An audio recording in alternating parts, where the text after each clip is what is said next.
ছাদ থেকে নেমে অন্য অফিসের কিছু দরকারি পেপার দেখছিল। কাজ করতে করতে আর চোখে একবার পুরো ঘরটা চোখ বুলাল। সকালবেলা পরিষ্কার পরিপাটি দেখেছিল ঘরটা অদ্ভুত হলেও এখন বড্ড বেশি এলোমেলো লাগছে। ব্যাপার কি, এত বড় ঘর আবার পরিষ্কার করবেই বাকে? রাত অনেক হয়েছে, সাইমাও নিশ্চয়ই এতক্ষণে বাড়ি চলে গেছে। অর্ণর হাঁসফাঁস লাগছে রুমটায়। কায়নাত বুকে সাহস নিয়ে দরজায় নক করতেই অর্ণ পেপারগুলো রেখে দরজা খুলে দিল। কায়নাত কে কফি নিয়ে দাঁড়িয়ে থাকতে দেখে বোধহয় ভীষণ বিরক্ত হল সে। কায়নাত মাথা তুলে তাকাল না। কণ্ঠ খাদে নামিয়ে কফির কাপটা এগিয়ে দিয়ে মিনমিন করে শুধোয়, আম্মু পাঠিয়েছে আপনার জন্য কফি। অর্ণ চোখ ছোট ছোট করে কায়নাতের পুরো সর্বাঙ্গ পর্যবেক্ষণ করল। বিরক্ত হয়ে কাপটা হাতে নিয়ে বলল, আমার মাকে তুমি মা ডাকছ কেন? না আমি তোমার হাসবেন্ড আর না আমার মা তোমার মা, বুঝেছ? কায়নাতের চোখ চিকচিক করে উঠল নিমিষেই। পাষাণ লোক, একে তো আল্লাহ কে সাক্ষী রেখে বিয়ে করে, বিয়ে মানে না, এখন আবার বলছে আমার মাকে মা ডাকবে না। কেন ডাকবে না? বিয়ে হয়েছে শাশুড়ি, কে মা ডাকবে না? দরকার হলে এই লোকের ঘাড়ে বসে চিৎকার করে সব সময় শাশুড়ি কে ডাকবে, তারপরও ডাকবেই, দেখে নিবে কে তাকে মানা করে। মনে মনে ভেবেই মুখ বাঁকিয়ে পিছু ঘুরে হাঁটা ধরল। অর্ণ নাক মুখ কুচকে দরজা বন্ধ করে বিড়বিড় করে শুধোয়, পুঁটি মাছের মতো ছাও কিনা আমার বউ। রাতের খাওয়া দাওয়ার ব্যবস্থা করা হয়েছে। শাশুড়ি মায়ের হাতে হাতে কায়নাত কিছু কাজ এগিয়ে দিল। ডাইনিং টেবিলে সব খাবার রেখে কবিতা ও কোহেলি বেহরুজ বেগম বললেন সবাইকে একটু ডেকে আনতে। সকলে নিচে আসার পর খেতে বসেছেন সবাই। প্রেম হাত মুখ ধুয়ে এসেছে একেবারে। আদালের সাথে কি নিয়ে যেন ফিসফিস করছে সে। আয়মান মন মরা হয়ে খাবার খাচ্ছে। কায়নাত গরুর মাংসের তরকারি দাদার প্লেটে দিয়ে শুধোয়, আর একটু ভাত দিব দাদা? আজগর চৌধুরী মুচকি হেসে বললেন, আর কিছু লাগবে না, তুই খেতে বসছিস না কেন? আমি সন্ধ্যায় নাস্তা করেছিলাম দাদা, তাই এখন খিদে নেই। তাই বললে হয়, রাতে না খেয়ে একদম ঘুমাতে যাবি না? বেহরুজ বেগম ও কায়নাত সবাইকে খাবার পরিবেশন করছেন। তিনি কায়নাত কে মানা করেছিলেন কিন্তু মেয়েটা শোনেনি। বেহরুজ বেগম আর চোখে কায়নাত কে দেখে বললেন, খেয়ে নাও, অনেক রাত হয়েছে। কায়নাত খুবই নরম কণ্ঠে বলল, আমার সত্যি খেতে ইচ্ছে করছে না আম্মু। ঠিক আছে, তবে ঘুমানোর আগে খেয়ে নিও কেমন? জি আম্মু। অর্ণ কপাল কুঁচকে কায়নাতের দিকে তাকাল।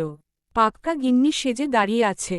হাতে ডায়মন্ডের চুড়ি, নাকে নোসপিন, কানে স্বর্ণের ছোট এক জোড়া কানের দুল আর গায়ে গাঢ় সবুজ রঙের কাঞ্জিবরণ শাড়ি। অর্ণ কে শুনিয়ে শুনিয়ে আবার বেহরুজ বেগম কে মা মা বলে ডাকাও হচ্ছে। মেয়েটা চায় কি? এত বিরক্ত লাগে কেন মেয়েটা কে দেখলে? মন তো চাচ্ছে থাপড়ে সবগুলো দাঁত ভেঙে ফেলতে। অর্ণ খাওয়ায় মন দিল। খাওয়া দাওয়া শেষে বেহরুজ বেগম কায়নাত কে ডাকলেন নিজের কাছে। কায়নাত ড্রয়িং রুমে সোফায় গিয়ে বসল শাশুড়ির পাশে। বেহরুজ বেগম বললেন, পরশু তোমার রেজাল্ট বের হবে? হ্যাঁ। কোন কলেজে ভর্তি হতে চাও? আমি তো এখানে কোনো কিছু চিনি না। বেহরুজ বেগম মাথা নাড়লেন, ঠিক তো, মেয়েটা এখানে কিছুই চেনে না। বেলি বেগম উপরে যাচ্ছিলেন, যাওয়ার পথে দেখলেন কায়নাত ও তার মেয়ে এখনও নিচে বসে আছে। তিনি তাদের নিকট এগিয়ে এসে বললেন, তোরা এখনও ঘরে যাসনি কেন? বেহরুজ বেগম সোফা ছেড়ে উঠে বললেন, যাব, তার আগে তোমার নাতো বউ কে কিছু খেয়ে নিতে বলো। কায়নাত শাশুড়ির বদন পানে তাকাল। মায়েরা বুঝি এভাবে যত্ন করে? বেলি বেগম নিজেই গেলেন রান্নাঘরে। এক প্লেট খাবার নিয়ে এসে বসলেন কায়নাতের পাশে। তার কোলের উপর প্লেট রেখে বললেন, নাও খেয়ে তারপর ঘরে গিয়ে ঘুমাও। কায়নাত আর সাহস পেল না না করার। চুপচাপ খেয়ে নিল। বেহরুজ বেগম চলে গেছেন নিজের ঘরে। ড্রয়িং রুমের লাইট বন্ধ করে বেলি বেগম কায়নাত কে নিয়ে তলায় উঠে এলেন। কায়নাত নিশার ঘরের দিকে যাচ্ছে দেখে তিনি বললেন, এদিকে কই যাও? কায়নাত স্বাভাবিকভাবে শুধায়, নিশা আপুর ঘরে। এই ঘরে থাকো তুমি? কায়নাত উপর নিচ মাথা নাড়ায়। তিনি হতাশার নিঃশ্বাস ফেলে বললেন, আজ থেকে অর্ণর সাথে থাকবে তুমি। কেমন? কায়নাত আতকে উঠল এহেন কথা শুনে। ঘন ঘন মাথা নাড়িয়ে বলল, উনার সাথে থাকতে পারবো না আমি। কেন, কি সমস্যা? কায়নাত মাথা নিচু করে রাখল। এখন কি করে বুঝাবে লোক, তা কথায় কথায় শুধু ধমকায় তাকে। তার থেকে বড় কথা, ওই লোক তো এই বিয়েই মানে না। এখন যদি সে ওই ঘরে থাকতে যায় তাহলে নিশ্চিত তুলে এক আছাড় মারবে, মেরেও ফেলতে পারে। বেলি বেগম কায়নাতের হাত আঁকড়ে ধরে সিঁড়ির দিকে এগিয়ে যেতে যেতে বললেন, বিয়ে করেছ জামাই ছাড়া থাকার জন্য? আমাদের বয়স হচ্ছে, নাতির ঘরের বাচ্চা কাচ্চা দেখে যাব না?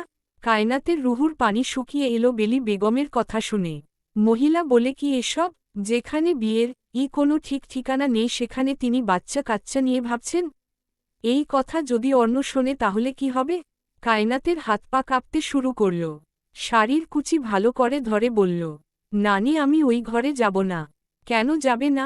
আমার নাতির বয়স হয়েছে, তার বউয়ের দরকার আছে। লজ্জায় কান দিয়ে ধোয়া বের হতে শুরু করল। কি সব আজে বাজে কথা বলছেন তিনি? গলা শুকিয়ে এলো কায়নাতের। বেলি বেগম জোর করেই কয়নাতকে অর্ণর ঘরের সামনে নিয়ে এলেন।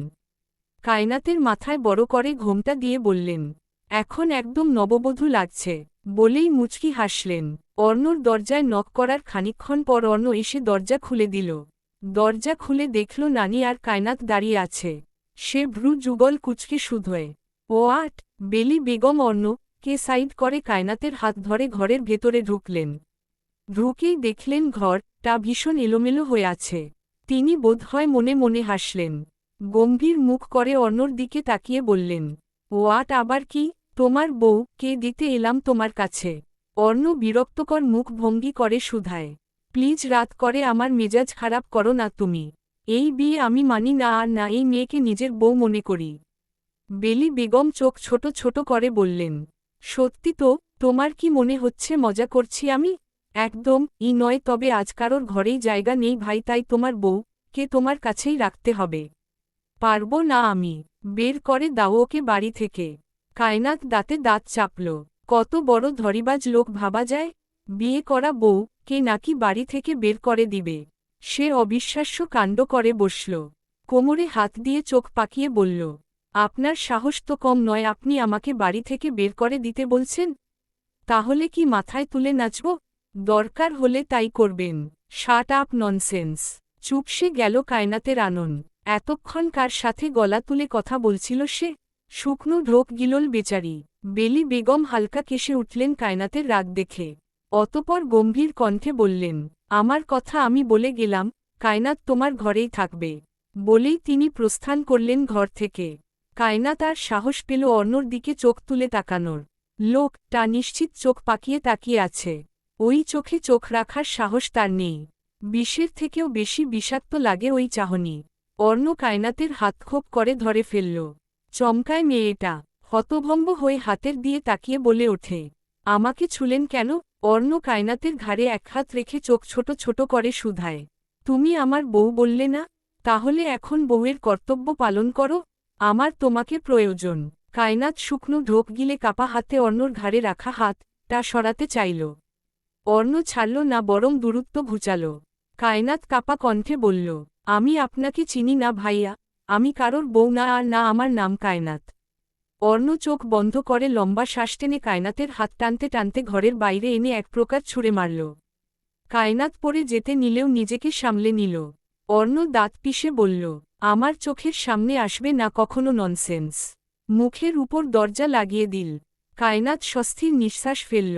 যাই হোক, ওই জল্লাদের হাত থেকে তো বাঁচা গেল।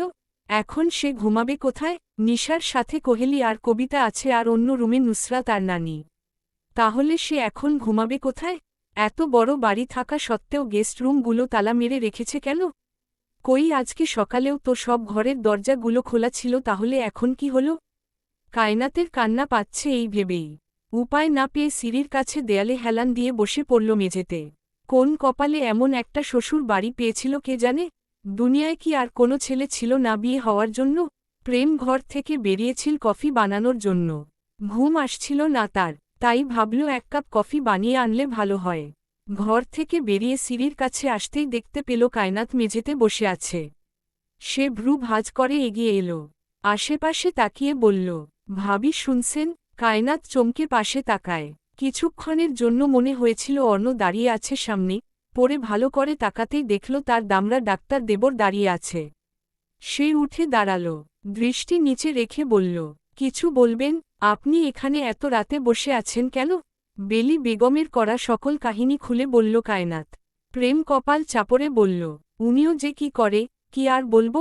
যাই হোক, আপনি আমার ঘরে গিয়ে ঘুমান, সমস্যা হবে না। কায়নাত মাথা তুলে তাকালো প্রেমের দিকে। প্রেম হয়তো বুঝল কায়নাতের চোখের ভাষা। সে মাথা চুলকে বলল, ভাইয়ের জায়গায় আমি থাকলে বোধহয় ভালো হতো ভাবি। কায়নাত কথা বুঝল না। বুঝতে না পেরে বোকা বোকা চাহনি দিয়ে বলল, বুঝলাম না, কিছু না, আপনি আসুন, আমি আদালের ঘরে ঘুমিয়ে পড়ব, সমস্যা হবে না। কায়নাতের শরীরটা এমনিতেই ভালো লাগছে না, তার উপর এখন তো কোনো ঘরও খালি নেই, তাই ভাবল আজকে রাতটা কষ্ট করে প্রেমের ঘরে ঘুমালে কোনো সমস্যা হবে না। তাই পিছু পিছু গেল প্রেমের ঘরে। প্রেমের ঘরে প্রবেশ করার সাথে সাথে বাইরে থেকে এক বিকট শব্দ হল। কায়নাত ভয়ে চোখ বড় বড় করে পিছনে তাকাল। প্রেম ঘরের বাইরে এসে দেখল কেউ নেই বাইরে। শব্দ এলো কোথা থেকে? প্রেম ঘর থেকে নিজের ফোন আর চার্জার নিয়ে ঘর থেকে বেরিয়ে যেতে যেতে বলল, ভাবি কষ্ট করে একটু ভোর সকালে উঠবেন, কারণ আমার হসপিটালে যেতে হবে আর সব প্রয়োজনীয় জিনিস এই ঘরে। কায়নাত মাথা নাড়িয়ে সাই জানাল। প্রেম ঘর থেকে বেরিয়ে যাওয়ার পর কায়নাত চোখ ঘুরিয়ে ঘুরিয়ে দেখল ঘরের চারপাশ। ডাক্তার বাবুর ঘরে সব ডাক্তারি জিনিসপত্র। দু পা পিছিয়ে আসতেই কিছুর সাথে পিঠ থেকে গেল তার। সেটা কি দেখার জন্য পিছু ঘুরতেই মাতাল করা সেই পরিচিত সুঘ্রাণ ভেসে এলো নাকে। এই ঘ্রাণ সে পেয়েছিল সেদিকে ঘাটে, নৌকায় অর্ণর শরীর থেকে। সহসা চোখকোটর থেকে বেরিয়ে আসার অতিক্রম হল বোধহয়। চোখ তুলে উপরে তাকাল। ছ্যাট করে উঠল পরাণখানা। অর্ণ এখানে কি করছে? অর্ণ চোখ মুখ শক্ত করে তাকিয়ে আছে কায়নাতের ভীতু আননপানে। কায়নাত শুকনো ঢোক গিলে ঠোঁটে হাসি আনার চেষ্টা করে বলল, আসসালামু আলাইকুম ভাইয়া, ভালো আছেন?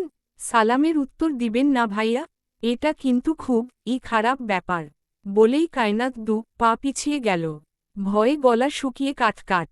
অর্ণ কিছু না বলে শুধু ফোঁস ফোঁস করছে কায়নাতের দিকে তাকিয়ে। কায়নাত বুঝে উঠতে পারছে না এই জল্লাদ আবার এই ঘরে এলো কেন। এলো তো এলো, এখন আবার কেমন কেমন করে তাকিয়ে আছে। মাথার ঘোমটা টেনে পুরো মুখ ঢেকে ফেলল সে। তারপর মিনমিন করে বলল, বিয়ে শাদি করিনি এখনো, আপনি আমার এই সুন্দর আননে নজর লাগিয়ে চেহারা নষ্ট করে ফেলতে চাচ্ছেন যাতে আমাকে কেউ বিয়ে না করে? অর্ণ চোখ ছোট ছোট করে শুধোয়, কয়বার বিয়ে করতে চাইছো তুমি? কায়নাত ঘোমটার আড়াল থেকে হালকা চোখ বের করে শুধায়, ওমা কয়বার মানে? আমার তো একবারও বিয়ে হয়নি।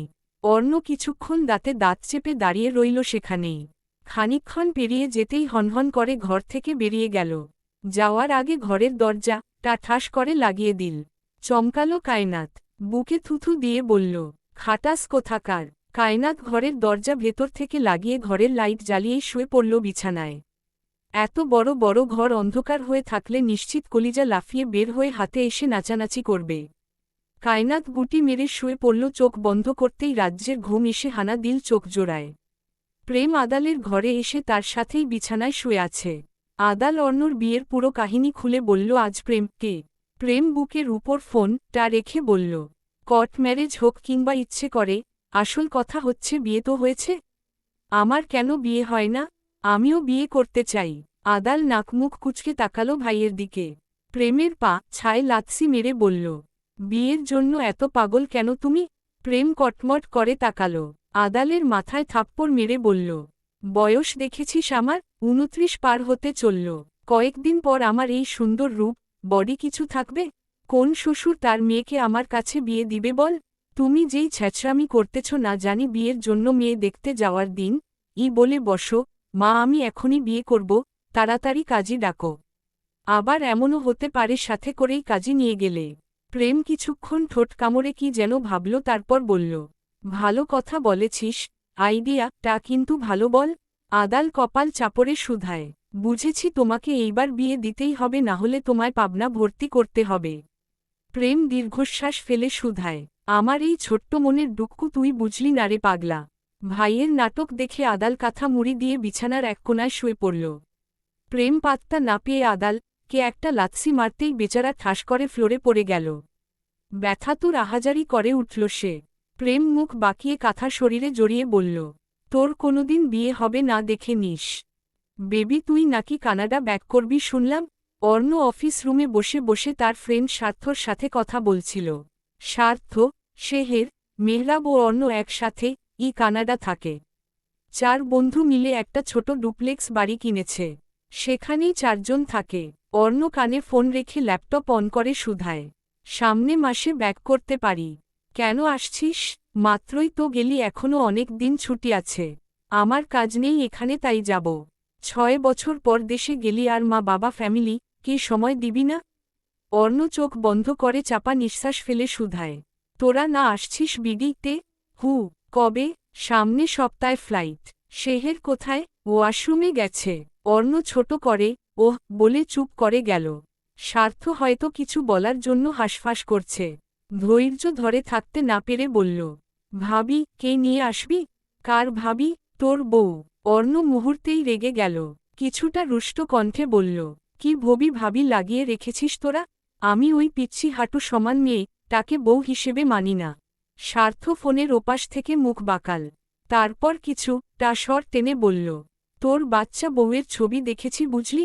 এমন পুতুলের মতো একটা বউ পেয়েও তুই মানিস না, তুই আসলেই পুরুষ তো? আমার কিন্তু এখন সন্দেহ হচ্ছে বেবি। অর্ণ দাঁত চিবিয়ে চিবিয়ে বলল, কাছে থাকলে দেখিয়ে দিতাম আমি পুরুষ নাকি অন্য কিছু। হতেও পারিস অন্য কিছু, আমি কি আর দেখেছি? অর্ণ মুখ দিয়ে এমন কিছু বাক্য আউড়াল যা শুনে স্বার্থ কান চেপে ধরে চিৎকার করে বলল, বেবি চুপ থাক, তোর মুখ খুললেই আমার রুহু কাঁপে। তোর পায়ে ধরি, মুখ বন্ধ কর।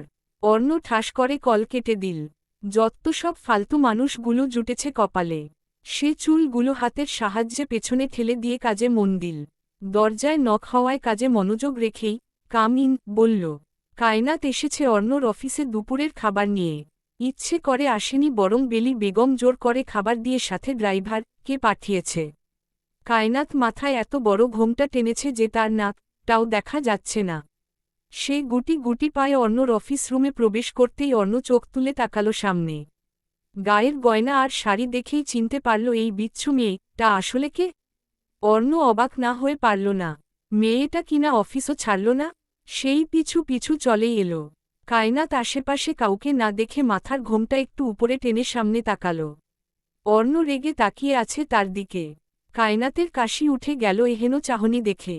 খাবারের টিফিন বক্স সোফার উপরে রেখে পিছু ঘুরল তাড়াতাড়ি বেরিয়ে যাওয়ার জন্য। সে আর পারল কই। অর্ণ এসে রুমের দরজা লক করে দিয়েছে। কায়নাত মাথা নিচু করে বারবার দরজা টানছে, কি আজব ব্যাপার, দরজা খুলছে না। ভীতু কায়নাত সহসা মাথা তুলে তাকায় সামনে। দরজায় লম্বাটে কারোর কালো ছা দেখে পাশ ফিরে তাকায়। অর্ণ কপাল কুঁচকে তাকিয়ে আছে তীক্ষ্ণ দৃষ্টি মেলে। কায়নাত কাশতে কাশতে হেসে উঠল। শুকনো ঢোক গিলে বলল, আমার না হওয়া ডাক্তার দেবরের বড় ভাইয়ের বাবার অফিস দেখতে এসেছিলাম, ভুল করে আপনার ঘরে ঢুকে গেছি ভাইয়া। কায়নাতের কাশি থেমে গেছে। আর চোখে অর্ণর লালবর্ণ ধারণ করা চোখ জোড়া দেখে দরজা খোলার জন্য টানতে শুরু করল। জল্লাদ দরজা আটকে হাত সেখানেই রেখে দিয়েছে। কায়নাতের মন চাইল তার নাক বরাবর এক ঘুষি মেরে মাথা এ দিতে। নাকে ঘুষি মারলে কি মাথা ফাটে? কায়নাত নিজে নিজে ভেবেই মুখের আকার পরিবর্তন করল। অর্ণ কায়নাতের হাতের কুনোই খোপ করে ধরে ধমক দিয়ে বলল, অফিসে এসেছ কেন তুমি, তাও আবার শাড়ি পরে? আমি তোমাকে মানা করেছিলাম না এসব পরে না থাকতে? কানে কথা যায় না বেয়াদব মহিলা। কায়নাত চোখ বড় বড় করে তাকাল। সে বেয়াদব মহিলা? আর এই লোক কি? বুড়ো খাটাস লোক কোথাকার, আবার তাকে মহিলা বলা হচ্ছে? কায়নাত অর্ণর কথার জবাব না দিয়ে দরজা ধরে টানাটানি শুরু করেছে। চোখে পানি চিকচিক করছে। ওই ভদ্রমহিলা অর্ণর নানি যদি না জোর করত তাহলে সে কখনোই এই জল্লাদের ধারের কাছেও আসত না। চোখের সামনে দেখলেই শুধু ধমকায়, কেমন কেমন করে গিলে ফেলা লুক নিয়ে তাকায়। কায়নাত নাক টেনে মিনমিন করে বলল, দরজা খুলে দিন, আমি চলে যাব। তাহলে এসেছিল কেন? আপনার মাথা খেতে। খিদে লেগেছে আমার, দিন আপনার মাথাটা চিবিয়ে খাই। অর্ণ ভীষণ বিরক্ত হল এমন তোত্তারা মেয়ের সাথেই কিনা বিয়ে হয়েছে। সে দরজা খুলে দিতেই কায়নাত শাড়ির কুচি ধরে দিল দৌড়। অফিসের অনেকেই তাকিয়ে রইল সেদিকে। সবাই অবাক হয়ে অর্ণর অফিস রুমের দিকে তাকিয়ে আছে। কে এই মেয়ে, আর কেনই বা এমন করে দৌড়ে বেরিয়ে গেল? কায়নাত একদম নিচের ফ্লোরে এসে জোরে জোরে কয়েকবার নিঃশ্বাস ফেলল। মেহরাব এসেছে অর্ণর সাথে দেখা করতে। লিফটে ওঠার আগে চোখ গেল মেইন গেটের সামনে কাঞ্জিবরণ শাড়ি পরিহিত এক কিশোরী কন্যার দিকে। ভীষণ চেনা চেনা সেই মুখশ্রী। কোথাও কি দেখেছিল? মুখটা স্পষ্ট দেখা যাচ্ছে না। মেহরাব কায়নাতের নিকট কিছুটা এগিয়ে আসতেই সে কপালের ভাঁজ আরও গাঢ় করল। অর্ণর বউ কায়নাত না এটা? মেহরাব কায়নাতের নিকট এগিয়ে আসতেই কায়নাত চিনতে পারল মেহরাবকে। ঢাকায় আসার দিন তো সে দেখা করতে এসেছিল বাড়িতে। কায়নাত মেহরাবকে দেখে মুচকি হেসে বলল, আসসালামু আলাইকুম ভাইয়া, ভালো আছেন? মেহরাব মুচকি হেসে বলল, ওয়ালাইকুম আসসালাম, আল্লাহ ভালো রেখেছে, তুমি ভালো আছো? জি জি খুব ভালো আছি, এতই ভালো আছি যে মাথার ঘিলু ঘুরপাক খাচ্ছে 3 বেলা। মেহরাব বুঝল না কথার মানে। কায়নাত প্রসঙ্গ পাল্টে বলল, আপনি এখানে কি করছেন? অর্ণর সাথে দেখা করতে এসেছিলাম। ওহ ঠিক আছে তাহলে যান খাটাস বাবাজির সাথে দেখা করে আসুন। লাস্টের কথাটুকু বিড়বিড় করে বললেও মেহরাব শুনল স্পষ্ট। সে অবাক হয়ে তাকিয়ে রইল কায়নাতের দিকে। এই মেয়ে এত বকবক করে কেন? অর্ণ কিভাবে একে সহ্য করবে ভেবেই না গলা শুকিয়ে আসছে। মেহরাব কথা ঘুরিয়ে বলল, তুমি এখানে কেন? উনার জন্য খাবার পাঠিয়েছে নানি। ওহ ঠিক আছে সাবধানে বাড়ি যাও, নাকি দিয়ে আসব? না না বাড়ির গাড়ি আছে সাথে। ঠিক আছে সাবধানে যেও। কায়নাত সম্মতি জানিয়ে সেখান থেকে চলে যেতেই মেহরাব অর্ণর অফিস রুমে এলো। মেহরাব কক্ষে পা রাখার সাথে সাথে অর্ণ শুধায়, গল্প শুরু করলে আর শেষ হয় না? মেহরাব কপাল কুঁচকে বলে, কার সাথে আবার গল্প করলাম? অর্ণ উত্তর দিল না, ল্যাপটপ বন্ধ করে চেয়ারে গা এলিয়ে দিল। মাথাটা ভীষণ ধরেছে। মেহরাব উত্তর না পেয়ে অর্ণর সামনে চেয়ার টেনে বসল। তারপর বলল, স্বার্থ আর শেহের আজ রাতে ফ্লাইটে উঠবে। অর্ণর কপালে বিরক্তকর ভাঁজ। তার মানে স্বার্থ মজা করেছে তার সাথে। অর্ণ গুরুগম্ভীর কণ্ঠে বলল, ওদের না সামনে সপ্তাহে ফ্লাইট? না আজকেই ফ্লাইট এন্ড ওরা কাল এখানে থাকবে। প্রেম হসপিটালে রোগী দেখে মাত্রই নিজের চেম্বারে এসেছে। কোথা থেকে একজন নার্স ছুটে এসে জানালো একজন রোগী এসেছে, ভীষণ সিরিয়াস অবস্থা, এখনই আইসিইউতে না নিলে প্রবলেম হতে পারে। প্রেম সব কিছু রেখে মুখে মাস্ক লাগিয়ে দৌড়ে এলো রোগীর কাছে। একজন মধ্যবয়স্ক লোক, তার কার অ্যাক্সিডেন্ট হয়েছে। অপারেশন থিয়েটারে নিয়ে যাওয়া হলো লোকটিকে। আর ঠিক সেই সময়ে জন মেয়ে অস্থির ভঙ্গিতে দৌড়ে এলো সিঁড়ির দিক থেকে। থিয়েটারের এর বাইরে দাঁড়িয়ে আছে লোকটির ছেলে হানিফ আর তার স্ত্রী বিথি বেগম। আর যারা দৌড়ে এলো লোকটির 2 মেয়ে হিয়া এবং দিয়া। হিয়া দৌড়ে আসতেই মাকে শক্ত করে জড়িয়ে ধরল। বিথি বেগম অঝরে কেঁদে উঠলেন। কি হয়ে গেল সামান্য সময়ের ব্যবধানে? হিয়া মায়ের মাথায় হাত রেখে কান্নারত কণ্ঠে বলল, মা বি স্ট্রং প্লিজ। আল্লাহ কে ডাকো মা। মহিলা আহাজারি করে বললেন, তোর বাবার শরীরটা এমনিতেই ভালো যাচ্ছে না, তার মধ্যে আবার কি হয়ে গেল রে হিয়া? আমি এখন কি করব, কোথায় যাব? লোকটার কি হলো আল্লাহ? হিয়া শক্ত করে মাকে জড়িয়ে ধরে শুধায়, বাবার কিছু হবে না মা, শান্ত হও একটু। হানিফ বোনদের নিকট এগিয়ে এসে হিয়ার মাথায় হাত রেখে বলল, মাকে একটু দেখে রাখো, আমি ব্যাংকে যাব আর আসব। হিয়া মাথা নাড়িয়ে সম্মতি জানাতেই হানিফ চলে গেল। এখন নিশ্চয়ই হাতে টাকা পয়সা লাগবে। ঘণ্টা 3 পেরোতেই অপারেশন থিয়েটার থেকে বের হলো প্রেম। সে এসে জানালো চিন্তার কিছু নেই, এখন রোগী ঠিক আছে। রোগীকে কেবিনে শিফট করার কথা বলে সে ক্লান্ত শরীর নিয়ে নিজের চেম্বারে এলো। মাথা ব্যথা করছে, ডিউটি এখনও শেষ হয়নি, কিন্তু মন চাচ্ছে বাড়ি গিয়ে বিছানায় চিত হয়ে শুয়ে থাকতে। ঘণ্টা খানেক পর সে তাফেল সাহেবকে দেখার জন্য তার কেবিনে এলো। বিথি বেগম পাশেই বসে আছেন স্বামীর। প্রেম আর চোখে ভদ্রমহিলাকে দেখে বলল, খেয়াল রাখবেন উনার ঔষধগুলো ঠিক মতো খাওয়াবেন। আর উনাকে রেস্টে রাখবেন, অযথা কক্ষে ভিড় করে উনাকে ডিস্টার্ব করবেন না। জি বাবা, তোমাকে অনেক ধন্যবাদ, এটা আমার ডিউটি, সো প্লিজ এভাবে বলবেন না। বলেই প্রেম বেরিয়ে এলো।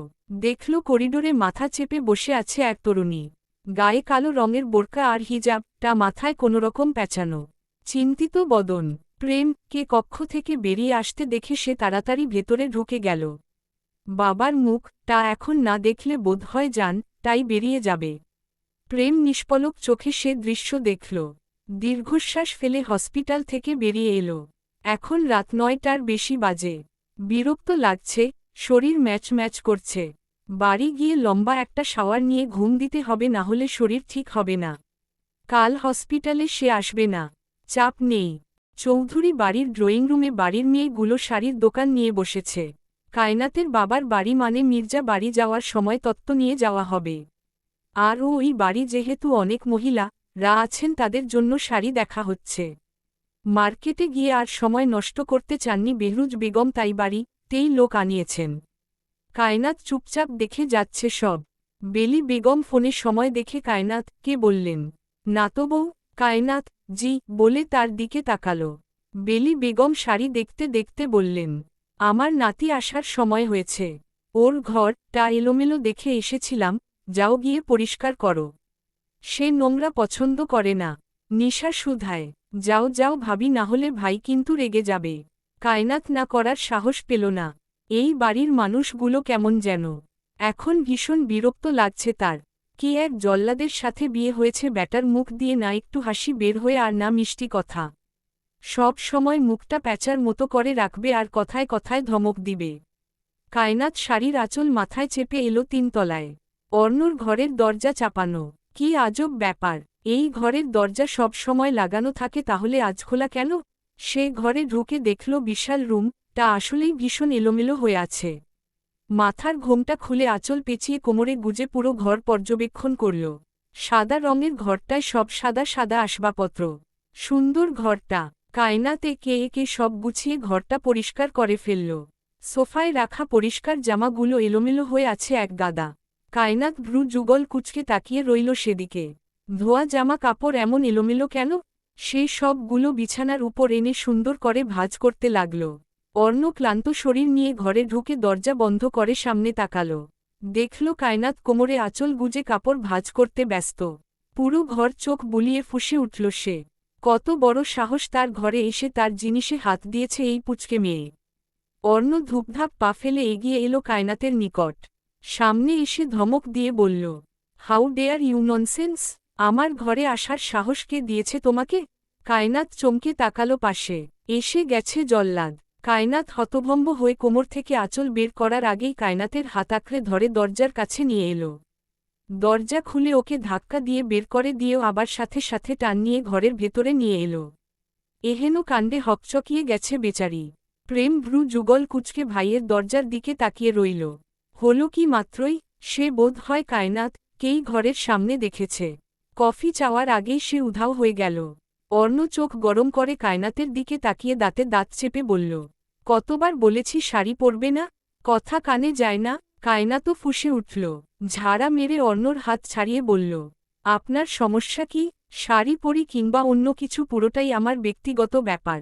অর্ণ কায়নাতের চোয়াল এক হাত দিয়ে চেপে ধরে অন্য হাত দিয়ে কোমর থেকে আঁচল টান দিয়ে বের করে বলল, এইবার লাস্ট আর একবার যদি দেখেছি শাড়ি পরে রূপ বের করে ঘুরঘুর করেছ তাহলে তোমার কপালে দুঃখ আছে। অর্ণর হাতের স্পর্শ কোমরে লাগতেই বেচারি থমকে গেল। শরীর ঠান্ডা হয়ে আসছে। চোয়াল যে চেপে ধরে রেখেছে সে খেয়াল নেই। অর্ণ কায়নাতকে ছেড়ে দিয়ে ধমক দিয়ে বলল, বের হও ঘর থেকে ননসেন্স। আজ রবিবার, জুন মাসের 16 তারিখ। কায়নাতের এসএসসি রেজাল্ট দিবে আজ। বেচারি চিন্তায় সারা রাত ঘুমায়নি। সারা বছর ভালো করে পড়া হয়নি, এক্সামও বেশি একটা ভালো হয়নি। ভীষণ চিন্তা হচ্ছে আদৌ পাস করবে তো? ফেইল করলে শ্বশুর বাড়ি তার মান ইজ্জত খোয়াতে হবে। ডাক্তার বাবু, আদাল, আয়মান, নিশা আর ওই জল্লাদ পচাবে তাকে ফেইলটুস বলে। এই অপমান কি করে সইবে সে? কায়নাত আলসেমি ভেঙ্গে ফ্রেশ হয়ে এলো ওয়াশরুম থেকে। কাল অনেক বলে কয়ে গেস্ট রুমের ব্যবস্থা করেছে কায়নাত। নিশা বলেছিল তাদের সাথে থাকতে, কিন্তু কায়নাত থাকেনি। খুব ভোর সকাল। পাখিরা মিষ্টি স্বরে গান ধরেছে। কায়নাত আলতো পায়ে হেঁটে হেঁটে ছাদে এলো সূর্যমামাকে দেখার জন্য। ছাদে পা রাখতেই শরীর অবশ হয়ে এলো। দৃষ্টি থমকে গেল, দুরু দুরু বুক কাঁপল। সামনেই যে সেই হালাল পুরুষ খালি গায়ে ব্যায়াম করতে ব্যস্ত। আর তার ঠিক পেছনে 2 ভাই, আদাল ও প্রেম। কায়নাত শুকনো গলা ভিজিয়ে শাড়ির কুচি কোনোরকম ধরেই উল্টো ঘুরে দিল দৌড়। পড়ে যেতে নিলেও সামলে নিল নিজেকে। কোন জেইল খানায় এসে পড়ল সে? এখন কি প্রতিদিন সকালে এই জল্লাদ ছাদে আসবে? ভোর সকালে কায়নাতের সূর্য মামাকে দেখা হবে না? কান্না পেল মেয়েটার। দিনটাই খারাপ যাবে। এই লোকের মুখ দেখে শুরু হলো আল্লাহ জানে আজ কপালে কি আছে। কায়নাত সকালে গোসল করে কালো রঙের গোল জামা সালোয়ার পরে মাথায় ঘোমটা দিল। লম্বা চুলগুলো দেখা যাচ্ছে পুরো পিঠ ছড়িয়ে ছিটিয়ে আছে। টিপটিপ করে পানি ঝরছে সেখান থেকে। সকালে খাবার দেয়া হয়েছে ডাইনিং টেবিলে। কায়নাত আসার আগেই দেখল সবাই হাজির। সে পা টিপে টিপে ঘর থেকে বেরিয়ে এলো বিশাল ড্রয়িং রুমে। মাশফিক চৌধুরী দেখেই বললেন, কায়নাত, আম্মু এসো খেয়ে নাও। কায়নাত গেল, আয়মানের পাশে চেয়ার টেনে বসতেই অর্ণ তাকালো কিশোরী কন্যার আস্যপানে। কায়নাত আর চোখে তার দিকে তাকিয়ে মুখ বাঁকিয়ে অন্য দিকে তাকাল। মাশফিক চৌধুরী খেতে ক্ষেত্রে বললেন, রেজাল্ট দিবে কখন? 11টায়। চিন্তা হচ্ছে? খুব। চিন্তার কিছু নেই, ইনশাআল্লাহ ভালোই হবে। ঠিক 11টার দিকে কায়নাতের রেজাল্ট বের হল। প্লাস আসেনি, 4.58 এসেছে। তবুও ভালো রেজাল্ট বের হয়েছে। সারা বছর না পড়ে এই রেজাল্ট অনেক। বাড়িতে আজ মিষ্টি আনা হয়েছে অনেক ধরনের। এক, কায়নাতের ভালো রেজাল্টের জন্য আর আরেকটা কারণ, খুলনা যাবে আজ সবাই। দুপুর সময়ে অর্ণ, শেহের, স্বার্থ আর মেহরাব কে নিয়ে বাড়িতে ঢুকল। বাড়িতে কোনো পুরুষ মানুষ না থাকায় কায়নাত ভেজা চুলগুলো ছেড়ে দিয়ে ননদদের সাথে বসে বসে টিভি দেখছিল। শেহের আর স্বার্থ তো কায়নাতকে দেখেই চিনতে পেরেছে। মেহরাব পিকচার দিয়েছিল। শেহের ও স্বার্থ মুখ দেখাদেখি করে ছুটে কায়নাতের সামনে এলো। জন একসাথে লম্বা করে সালাম দিল। কায়নাত হতভম্ব হয়ে তাকিয়ে রইল সামনে দাঁড়িয়ে থাকা দুই সুদর্শন যুবকের দিকে। আত্মা লাফিয়ে বেরিয়ে এলো বলে।